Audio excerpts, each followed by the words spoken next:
Hello student, good morning. Chapter 4 climate, ये part 2 video है। इससे पहले वाले वीडियो में हमने इस चैप्टर की एक्सरसाइज की थी और उसके बाद सेल्फ टू डू जो अपने आप से करना है, उस तरह के क्वेश्चंस जो हैं इस वीडियो में हम करेंगे। तो सबसे पहले आपकी बुक में एक टेबल दिया होगा, इस टेबल को देख के ही हमें मोस्ट ऑफ द क्वेश्चंस जो है वो सॉल्व करना है। टेबल के हेल्प से भी सॉल्व हो जाएंगे। वैसे यहाँ पे आंसर आपका दिया हुआ है। सबसे पहले है rearrange the 10 station in 2 different sequence according to the distance from the equator. भाई यहाँ पे जो स्टेशंस हैं, किसी 10 स्टेशन को हमें उसके डिस्टेंस के हिसाब से, इक्वेटर से डिस्टेंस के हिसाब से वो करना है, सेट करना है। तो आप सबको पता है कि भाई इक्वेटर कौन सी लाइन है, 0 डिग्री जो है वो इक्वेटर है। इक्वेटर के बाद हमें ट्रॉपिक ऑफ कैंसर के साइड में बढ़ते जाना है। तो इंडिया का जहाँ पे और तो सबसे पहले उस टेबल के अकॉर्डिंग ले 34 degree north, Delhi 29 degree north, Shillong 24 degree 34 minute north, Jodhpur, Kolkata, Nagpur, Mumbai, Chennai, Bengaluru, Thiruvananthapuram. तो इस तरह से हमने 10 स्टेशंस को उनके सीक्वेंस से सेट किया, किस हिसाब से, तो उनके डिस्टेंस के हिसाब से, इक्वेटर के डिस्टेंस के हिसाब से। आपको यहाँ देख के लग रहा होगा भाई कुछ तो ऊपर नीचे हो गया है। हाँ, चलिए आगे बढ़ते हैं। According to the altitude from mean sea level.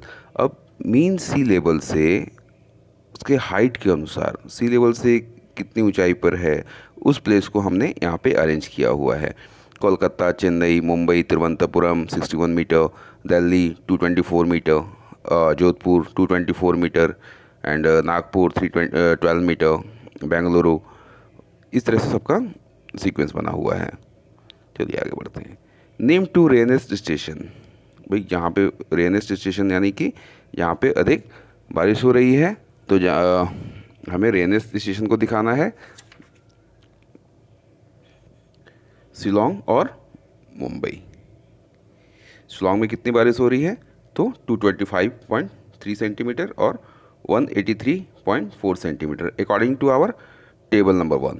ठीक है, जो भी हम यहाँ पे सॉल्व कर रहे हैं अपने टेबल के हिसाब से कर रहे हैं।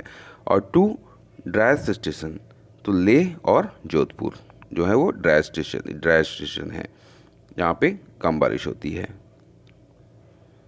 2 station with most equable climate. 2 station का नाम बताना है जहाँ पे क्लाइमेट ऑलमोस्ट इक्वल रह रहा है, तो तिरुवनंतपुरम और Mumbai. 2 station with most extreme climate, तो एक्सट्रीम क्लाइमेट दिल्ली और ले में क्या है, ठंडा दिख लग रही है, और दिल्ली में ठंड के समय ठंडी भी लग रही है, गर्मी के समय दबा के गर्मी भी लग रही है। हाँ, चलिए।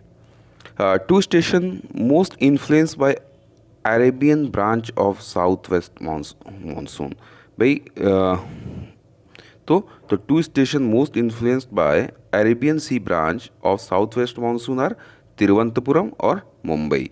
ये क्वेश्चन पूरा नहीं हुआ यहाँ पे, तो यहाँ पे देखो, यहाँ पे पूरा किया हुआ है। ठीक है, आंसर में तो तिरुवनंतपुरम और Mumbai. 2 stations most influenced by the bay of Bengal branch of south west monsoon. भाई बे ऑफ बंगाल ब्रांच जो है उससे कौन कौन से 2 स्टेशन जो बहुत ही प्रभावित रहते हैं, तो कलकत्ता और Shillong. 2 station influenced by both branch of the south west monsoon, तो दिल्ली और Jodhpur. 2 station influenced by retreating and north east monsoon, तो रिट्रीटिंग मानसून से कहाँ कौन कौन से एरिया जो हैं वो चेन्नई और Bengaluru. 2 station receiving winter shower from the western disturbance, तो वेस्टर्न डिस्टर्बेंस से विंटर शावर कौन कौन से स्टेशन रिसीव कर रहे हैं, तो लेह और Jodhpur. The 2 hottest station in the month of February में कौन कौन से स्टेशन जो हैं हॉटेस्ट हैं, तिरुवनंतपुरम और चेन्नई। अप्रैल में नागपुर और दिल्ली, मई नागपुर दिल्ली, जून जोधपुर दिल्ली। जो भी हमने अब यहाँ पे आपको दिखाया वो आपका जो हमारे टेबल में दिया हुआ था उसके हिसाब से किया गया है। Now find out why are Thiruvananthapuram and Shillong rainier in June than in July. भाई तिरुवनंतपुरम और शिलोंग में जून में ही अधिक वर्षा हो जा रही है जुलाई की अपेक्षा। क्यों? तो because The first monsoon rain are heavier in June than in July. Why is July rainer in Mumbai than in Tiruvananthapuram? So, by the month of July, the monsoon wind already passed away from Tiruvananthapuram and enter into the interior part of India, causing rainfall.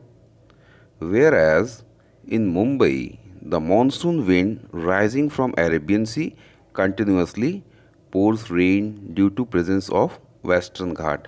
तो किस लिए बारिश हो रही है continue भाई मुंबई में कि वेस्टर्न घाट के प्रेजेंस के कारण वहाँ पे बारिश हो रही है. और तिरुवनंतपुरम में पहले ही निकल गया, वहाँ से बारिश करने के बाद आगे चला गया, पूरे इंटायर इंडिया में मानसून स्प्रेड कर गया. Why are the south west monsoon less rainy in Chennai? भाई साउथ वेस्ट मानसून से कम बारिश क्यों हो रही चेन्नई में? बेटा तो साउथ वेस्ट मानसून, पहले तो आपको ये ध्यान पे रखना होगा कि ये हमारा कौन सा पार्ट हो गया, ये हमारा नॉर्थ हो गया. ठीक है, नॉर्थ, साउथ, वेस्ट और ईस्ट. तो साउथ वेस्ट मानसून इस पार्ट से आ रहा है ना, तो इस चीज़ को हम फॉलो करेंगे हरदम. और अभी तक तो आपको ये क्लियर हो ही गया होगा. For south west monsoon Chennai is consider as a rain shadow area. अब चेन्नई क्या हो जा रहा है, तो चेन्नई जो है वो रेन शेडो एरिया में पड़ जा रहा है. As it lie to the east leeward side of the western Ghat, क्योंकि वेस्टर्न घाट के अपोजिट साइड में पड़ रहा है. Why Shillong rainier than Kolkata? In Shillong the Garo, Khasi and Jaintia hills trap the monsoon winds and force them to shed moisture. अब क्या हो रहा है, शिलोंग में भाई 3 पहाड़ियाँ हैं, गारो, खासी और जैंतिया, जो ट्रैप कर ले रही हैं मानसून विंड्स को और फोर्स कर रही हैं अपने मॉइस्चर को सेट करने के लिए. But Kolkata the monsoon wind reach comparatively late and there is no such hills located in the West Bengal which could trap the monsoon wind. और वेस्ट बंगाल में ऐसा कोई हिल्स नहीं है जो मानसून विंड को ट्रैप कर सके. Why is Calcutta rainier in July than in June unlike Shillong, which rainer in June than in July? Kolkata is a rainer in July than June because monsoon wind reach there in July. But in Shillong, the monsoon wind reach in the month of June and cause heavy rainfall. It is because Shillong come first in the way of monsoon wind. कारण ये है कि शिलोंग जो है monsoon wind के रास्ते में पहले पड़ता है. It receive more rainfall in June than in July.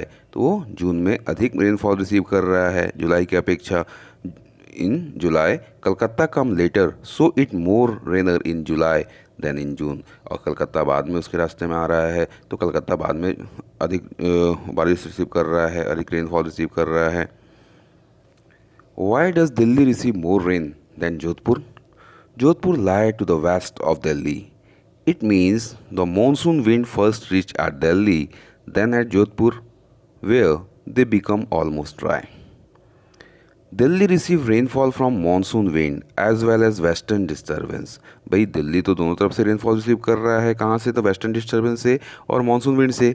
Where as Jodhpur receive rainfall only from monsoon winds that it is too very scarce. यही कारण है कि जोधपुर में उतना अधिक बारिश नहीं होती है. Now think why. Question number 5 है, Thiruvananthapuram has equable climate. Thiruvananthapuram has equable climate because it lie on the coast. Continental type of climate, equable climate क्यों पाया जाता है? क्योंकि वो कहाँ पे नज़दीक में है? कोस्टल एरियाज़ के नज़दीक में है. Chennai has more rain only after the fury of monsoon is over in most part of the country. Chennai में उस समय बारिश होती है जब सारे एक तरह से रिट्रीट, जब मानसून रिट्रीट कर रहा है तब बारिश हो रही है. Most part of India receive rainfall from south west monsoon where as Chennai receive rainfall from retreating और नॉर्थ ईस्ट मानसून. चेन्नई कब रिसीव कर रहा है रेनफॉल? तो रिट्रीट हो रहा है या नॉर्थ ईस्ट मानसून से रिसीव कर रहा है rainfall. Jodhpur has a hot desert types of climate. Jodhpur has a hot desert type of climate because it receives very less amount of rainfall. When the monsoon wind reach in this region, they become almost dry. Leh has moderate precipitations almost throughout the year because it is located on a high altitude. While in Delhi and Jodhpur, most of the rain is confined to nearly 3 months. In Thiruvananthapuram and Shillong is it almost 9 months of the year. In spite of these facts, see carefully if there are strong evidence to conclude that the monsoon still provide a very strong framework leading overall climatic unity to the whole country. Delhi and Jodhpur are located in the interior part of India, whereas monsoon wind reach very late and return also at the earliest, whereas Tiruvananthapuram and Shillong are the place which receive rainfall at the earliest till the last. तो ये हमारा conclusion हो गया last. Thanks for watching. Video को subscribe करें, like करें और दोस्तों को भी शेयर करें.